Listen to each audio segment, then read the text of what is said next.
right, I know why you're here. You want to fill up that windshield wiper in your car. How do you do it? Super simple job. Pop the hood, and we're going to locate the windshield wiper fluid reservoir.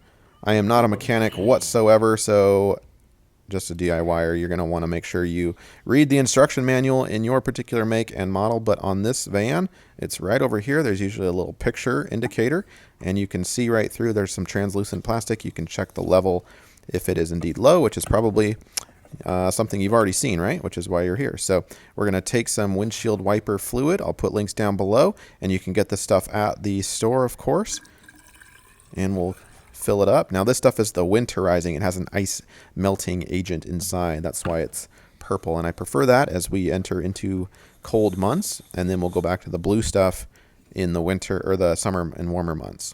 And we'll put the cap on, make sure that is completely tight. Whoa, super easy job, and don't forget to recycle.